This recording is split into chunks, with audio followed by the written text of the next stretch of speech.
ಸ್ನೇಹಿತರೆ, ನಾಡಿನ ಸಮಸ್ತ ನಾಗರಿಕ ಬಂಧುಗಳಿಗೆ ಮಕರ ಸಂಕ್ರಾಂತಿ ಹಬ್ಬದ ಹಾರ್ದಿಕ ಶುಭಾಶಯಗಳು.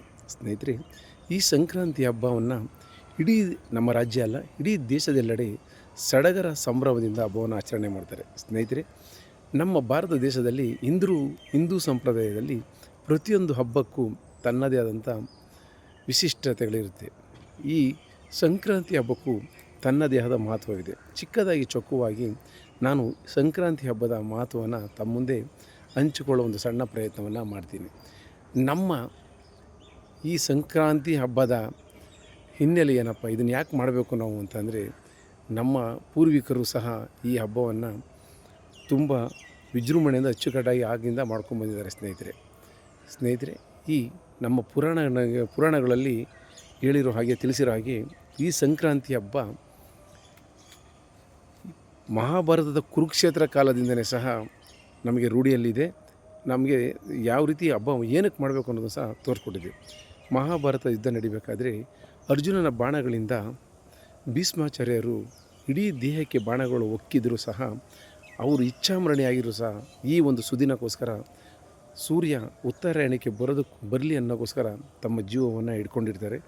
ಆಮೇಲೆ ಜೀವವನ್ನು ತ್ಯಜಿಸ್ತಾರೆ ಅಂತ ನಾವೆಲ್ಲರೂ ಪುರಾಣದಲ್ಲಿ ಓದಿದ್ದೀವಿ. ಸ್ನೇಹಿತರೆ, ಹಾಗೆಯೇ ಮತ್ತೊಬ್ಬರು ಇನ್ನೂ ಭಗೀರಥ, ನಾವೆಲ್ಲರೂ ಕೇಳಿದ್ದೀವಿ. ಭಗೀರಥನ ತಪಸ್ಸಿಗೆ ಮೆಚ್ಚಿ ತನ್ನ ವಂಶಸ್ಥರಿಗೆ ಮುಕ್ತಿ ನೀಡಲು ಬಂದ ದೇವಗಂಗೆಗೆ ಭಗೀರಥನ ಹಿಂದೆ ಕಪಿಲ ಮಹರ್ಷಿಗಳ ಆಶ್ರಮದಲ್ಲಿ ಪ್ರವೇಶ ಮಾಡಿದ ದಿನ ಈ ಉತ್ತರಾಯಣ ಅಂತಲೂ ಸಹ ಪುರಾಣದಲ್ಲಿ ಉಲ್ಲೇಖನ ಮಾಡಿದ್ದಾರೆ. ಇದನ್ನು ಪಾಪನಾಶ ದಿನ ಅಂತಲೂ ಕರೆಯುತ್ತಾರೆ. ಸ್ನೇಹಿತರೆ, ಹಾಗೆಯೇ ದೇವದಾನವ ಮಹಾದೇವ ಇದೇ ದಿನ ಸೂರ್ಯದೇವ ಮಕರ ರಾಶಿಯನ್ನು ಪ್ರವೇಶ ಮಾಡುವ ದಿನ ಶ್ರೀ ಮಹಾವಿಷ್ಣುವಿಗೆ ಆತ್ಮಜ್ಞಾನವನ್ನು ಬೋಧಿಸಿದ ಎಂದು ಸಹ ದೇವಮಾನವರು ಹೇಳ್ತಾರೆ. ದೇವತೆಗಳ ಶುಭ ದಿನ ಅಂತಲೂ ಸಹ ಈ ದಿನವನ್ನು ಸ್ನೇಹಿತರೆ ಕರೀತಾರೆ, ಉತ್ತರಾಯಣವನ್ನು. ಹಾಗೆಯೇ ಅಂತ ಇದನ್ನೇ ನಮ್ಮ ಪುರಾಣಗಳು ಉಲ್ಲೇಖ ಆಯಿತು. ಈ ದಿನ ಯಾಕೆ ಶ್ರೇಷ್ಠ ಅಂದರೆ, ವೈಜ್ಞಾನಿಕವಾಗಿ ಈ ದಿನದ ಮಹತ್ವ ಏನು? ಸೂರ್ಯ ದಕ್ಷಿಣದಿಂದ ತನ್ನ ಪಥವನ್ನು ಉತ್ತರ ದಿಕ್ಕಿಗೆ ಬದಲಾಯಿಸುತ್ತಾನೆ ಅಂತ ನಾವೆಲ್ರಿಗೂ ಗೊತ್ತು.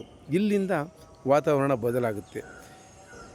ಏನು ಅಂದರೆ, ಕತ್ತಲಿನ ಕಳೆದು ಬೆಳಕು ಶುರುವಾಗೋ ದಿನ ಜಾಸ್ತಿ, ಕತ್ತಲಿಂದ ಅಥವಾ ಕತ್ತಲು ಕಡಿಮೆಯಾಗಿ ಇಲ್ಲಿಂದ ಬೆಳಕು ಜಾಸ್ತಿ ಆಗುತ್ತೆ ಅಂತ ನಮ್ಮೆಲ್ಲರಿಗೂ ಗೊತ್ತು.